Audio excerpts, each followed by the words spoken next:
Hello दोस्तों, फिर से स्वागत है मेरे YouTube channel learn with Gopesh Bisht के साथ। मैं आज आपको ऐसी ऐप के बारे में बताऊंगा जिससे आप अपना पीएफ का अकाउंट में जो पैसा जमा है वो आसानी से निकाल सकते हैं। इसके लिए यह बहुत आसान प्रोसेस है। जैसा कि आप मोबाइल स्क्रीन में देख रहे हैं कि पीएफ विड्रॉल ऑनलाइन। ईपीएफओ के सभी सदस्य घर बैठे मोबाइल के द्वारा पीएफ का पैसा निकाल सकते हैं। ऑनलाइन ट्रांजैक्शन, एडवांस और पेंशन क्लेम, जो आप ऑनलाइन ट्रांजैक्शन, एडवांस और पेंशन जो क्लेम होता है वो भी आप अपने मोबाइल से ऑनलाइन के थ्रू निकाल सकते हैं। और लाइफ सर्टिफिकेट जमा कर सकते हैं, जीवित प्रमाण पत्र भी यहीं से जमा कर सकते हैं, अपनी पासबुक देख सकते हैं और अपना ई नॉमिनेशन करवा सकते हैं। जो इसमें ई नॉमिनेशन के बारे में थोड़ी सी मैं आपको जानकारी देता हूँ। ई नॉमिनेशन वो होता है जिसमें आप अपने वाइफ को या अपने बच्चों को उसमें ई नॉमिनेशन के थ्रू ऐड कर सकते हैं, जिससे कि भविष्य में कोई दुर्घटना होने के बाद आपका जो भी पीएफ का जो पेंशन का जो भी पेंशन मिलती है वो आपके बच्चों को प्रोवाइड हो जाए और जो आपका क्लेम होगा वो भी आपकी फैमिली को मिल सके। तो इस बारे में वो ई नॉमिनेशन के लिए भी ज़रूरी है कराना। मैं आपको इसी में बता देता हूँ। ऑनलाइन ट्रांजैक्शन, एडवांस और पेंशन क्लेम का उमंग ऐप या फिर ईपीएफओ पोर्टल के जरिए से किया जा सकता है। एक उमंग ऐप, जैसे कि मैंने पिछली वीडियो में बताया था कि उमंग ऐप के बारे में बताया था। एक ईपीएफओ पोर्टल, फिर से मैं आपको दोबारा रिपीट में वही बता रहा हूँ। उमंग ऐप या ईपीएफओ पोर्टल, उन दोनों की जानकारी अगर आपको समझ में नहीं आई होगी, फिर से मैं दोबारा इस वीडियो के माध्यम से आपको बता पाऊंगा उमंग ऐप और ईपीएफओ के बारे में। और अगर ज़्यादा ही होगा तो फिर इनमें एक एक वीडियो अलग से बनाऊंगा, उनके बारे में पूरी जानकारी आपको दूंगा। ठीक है, तो चलिए, थोड़ी सी इस चीज़ की जानकारी आपको पता होना चाहिए। हमारा जो पीएफ विड्रॉल ऑनलाइन जो हो रहा है उसके बारे में आपको अपने पीएफ के बारे में सारी जानकारी पता होनी चाहिए, तभी आप भविष्य में तक अपने पेंशन को सेव और सही टाइम पर उसमें ज़रूरत के रूप से निकाल सकते हैं। ठीक है, इसलिए ई नॉमिनेशन कराना भी ज़रूरी है। देखिए, मैंने आपको पहले ही बोला था कि ई नॉमिनेशन कराना ज़रूरी है, जो कि इनने दिया है कि ई नॉमिनेशन कराना भी अपनी फैमिली का ज़रूरी है। जिन जिन लोगों ने अपने ई नॉमिनेशन नहीं कराया है पीएफ में, वो जाके अपना ई नॉमिनेशन ऑनलाइन घर बैठे बैठे भी कर सकते हो, या साइबर कैफ़े में जाके भी आप अपना ई नॉमिनेशन करवा सकते हो। ठीक है, उसके लिए आपको ले जाना कुछ नहीं है, केवल अपना ज़्यादा चीज़ नहीं है, मतलब कि एक साथ पूरे डॉक्यूमेंट नहीं ले जाने, एक दो चीज़ से आपका हो जाएगा। एक आपको मेन चीज़ है वहाँ पे फ़ोटो, और अपनी मिसेज और बच्चों की। ठीक है, जिसको आप नॉमिनी बनाना चाहते हो उनकी फ़ोटो और उन सभी का आधार कार्ड। ठीक है, अपने साथ साथ उनका भी आधार कार्ड आपको लेके जाना है। ये दो ही चीज़ से आपका सारा चीज़ हो जाएगा।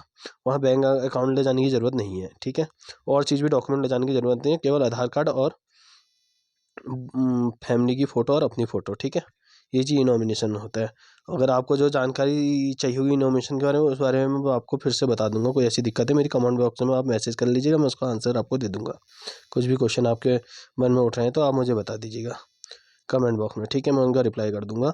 ईपीएफओ मेंबर उमंग ऐप का उपयोग कर अपने पीएफ खाते को फ़ोन से भी ट्रैक कर सकते हैं। मतलब ईपीएफओ मेंबर उमंग ऐप, उमंग एक ऐसी ऐप है जिसमें काफ़ी सारे जो पीएफ के कर्मचारी वो अपने मोबाइल में प्ले स्टोर के द्वारा उसको डाउनलोड कर सकते हैं, और उसके द्वारा आप ईपीएफ खाते के फ़ोन को भी ट्रैक कर सकते हैं। मतलब कहने का मतलब कौन सा आपका मोबाइल नंबर रजिस्टर्ड है और किसके द्वारा आपका ओटीपी आएगा। खासकर आधार कार्ड से भी मोबाइल नंबर लिंक है, वो ज़्यादा बेस्ट रहता है। उसको आप अपडेट भी कर सकते हो अंदर जाके, वो ऐप से भी कर सकते हो और ऑफिशियल वेबसाइट से भी कर सकते हो पीएफ की। ठीक है, इस इसके लिए सबसे पहले उमंग ऐप को गूगल प्ले स्टोर या फिर एप्पल स्टोर से डाउनलोड करें।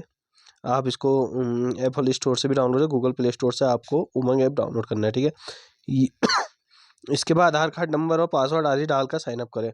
जैसे कि मैंने पिछले वीडियो में बताया, आधार कार्ड नंबर डाल के और पासवर्ड डाल के आप साइनअप करें। पहले अपने को रजिस्टर कर लेना, फिर उसके बाद अपना आधार कार्ड और नंबर डाल कर पासवर्ड डाल के उसको ओपन कर लेना। ठीक है,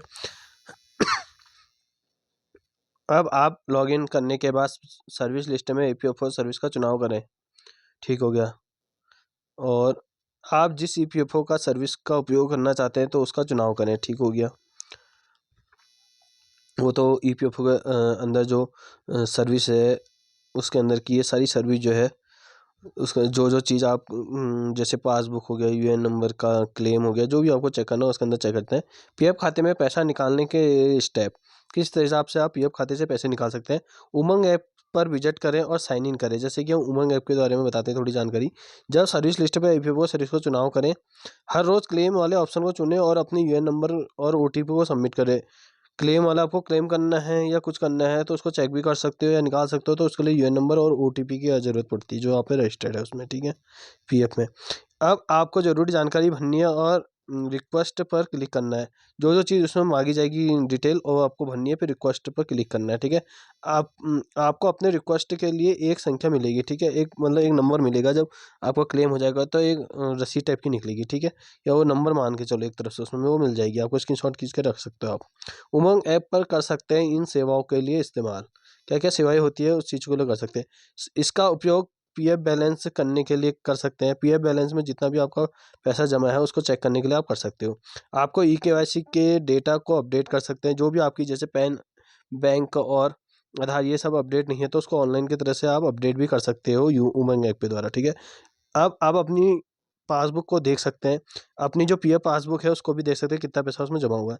लाइफ सर्टिफिकेट को बनाया जा सकता है, जैसे मैंने अभी पहले बताया था, लाइफ सर्टिफिकेट जीवित प्रमाण पत्र बोलते हैं, जो साल में एक बार देना पड़ता है। वो उसी टाइम देना पड़ता है जब आपने आपकी पीएफ पेंशन आपकी लगी हो, जो पेंशन लगी उसके बाद वो रिटायर होने के बाद आपको देना पड़ता है, ठीक है। पेंशन पेमेंट आदेश डाउनलोड किया जा सकता है। पेंशन पेमेंट आदेश जो भी आपका पेमेंट है उसका आप उसको डाउनलोड कर सकते हो उसके द्वारा। ई नॉमिनेशन को कैसे भरें, मेन चीज़ ई नॉमिनेशन है। आप ज़रूर अपने फैमिली का ई नॉमिनेशन ज़रूर कराइए अपने साथ साथ। मैं आपको पहले भी सुझाव देता हूँ और अभी भी कहता ही हूँ कि ई नॉमिनेशन आप ज़रूर कराइए, ठीक है। ईपीएफओ के पोर्टल पर विजिट करें। सबसे पहले हमको ईपीएफ के पोर्टल पर जाना है।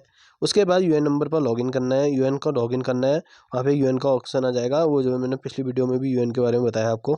अब मेरी पहले भी वीडियो देखते रहना और आपको बहुत चीज़ें उसमें समझ में आ जाएगी, क्या क्या चीज़ें मैंने उनको जानकारी, बेसिक जानकारी आपको दी है।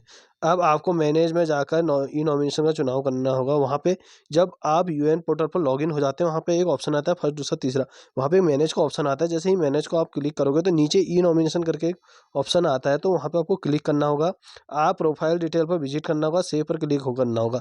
वहाँ पे आपकी प्रोफाइल खुल जाएगी। वहाँ पे आपको एड्रेस प्लस आपकी एजुकेशन कितनी पड़ी है, मैरिटल स्टेटस, मैरिड हो या अनमैरिड, वो सब, और वहाँ पे एक फ़ोटो आपको अपलोड करनी होगी, ठीक है। फैमिली डिक्लेरेशन अपलोड करने का हाँ वाले ऑप्शन पर क्लिक हुआ। जैसे आप उसको सबमिट करोगे तो वहाँ पे फैमिली का भी आएगा, यस या नो, उसको यस करना है। अब फ़ोटो अपलोड करनी है जिसकी साइज़ 100 केबी से ज़्यादा होनी चाहिए, मतलब जो भी केबी की होगी 100 केबी से ज़्यादा होनी चाहिए। एग्जैक्ट होनी चाहिए, ब्लर नहीं होनी चाहिए, बिल्कुल क्लियर होनी चाहिए, जैसे कि पासपोर्ट साइज़ फ़ोटो होती है। नॉमिनी की सारी जानकारी भरें और नॉमिनी की सारी जानकारी आपको भरनी है, जैसे अपनी वाइफ़ की, अपने बच्चों की। इसके बाद सारी जानकारी को भरने के बाद सेव ईपीएफ नॉमिनेशन पर क्लिक करना होगा। सारी जानकारी को भरने के बाद सेव ईपीएफ नॉमिनेशन पर क्लिक करना होगा और उसके बाद, ठीक है, सेव करने का नॉमिनेशन में क्लिक करना है। आधार नंबर से लिंक मोबाइल नंबर पर जाना है और ओटीपी के द्वारा साइन इन करना है। आधार नंबर से मोबाइल लिंक पर जाना है और ओटीपी जाना है। इसका मतलब है वेरीफाई करके होता है। एक तो आपने यहाँ तक आप सेव कर लोगे उसको, जब नॉमिनेशन का अपनी फैमिली का नाम हम भरोगे उसको सेव करने के बाद वो आपका क्लियर नहीं होता। उसमें डिजिटल सिग्नेचर, जिसमें गुड का सिग्नेचर होता है, एक गुड का होगा क्रॉस, उसके लिए आपको आधार नंबर से ही वेरिफिकेशन होता है। वो आपको आधार कार्ड डालना पड़ेगा, अपना डालना पड़ेगा, ठीक है। अपनी फैमिली का नहीं डालना है, आप खुद का डालना है। वहाँ पे डालोगे, वहाँ पे आपके आधार कार्ड से जो मोबाइल नंबर लिंक है उसमें एक ओटीपी आएगा। वो ओटीपी पे क्लिक करोगे। क्लिक करते ही आपके पास एक वहाँ पे दिखा देगा आपको सिस्टम में या मोबाइल पे, गुड का साइन हो जाएगा। तो इसका मतलब आपका डिजिटल सिग्नेचर वेरीफाइड हो गया, मतलब क्लियर है आपका। जो आपका है, जो आपने डिटेल भरी है वो एकदम करेक्ट हो जाएगी, ठीक है, वो फाइनल हो जाएगा आपका। उसके बाद आपको कुछ नहीं करना है, ठीक है। अब आपके 2 प्रिंट आउट निकाल लेना, उसके बाद आपको प्रिंट आउट दिख जाएगा। भविष्य में कुछ के लिए आपके काम आ जाएगा वो प्रिंट आउट, वो तो उसको संभाल कर रखिएगा, ठीक है। तो दोस्तों, आपको आशा करता हूँ कुछ बातें मेरी समझ में आपको बहुत अच्छी तरह आई होगी। कुछ चीज़ की आपको जानकारी नहीं होगी, वो सब जानकारी मेरी इस वीडियो में ही मिलेगी आपको। देखते रहिए मेरे वीडियो को और मेरे चैनल को लाइक, सब्सक्राइब और शेयर ज़रूर करें। मिलते हैं नेक्स्ट वीडियो में।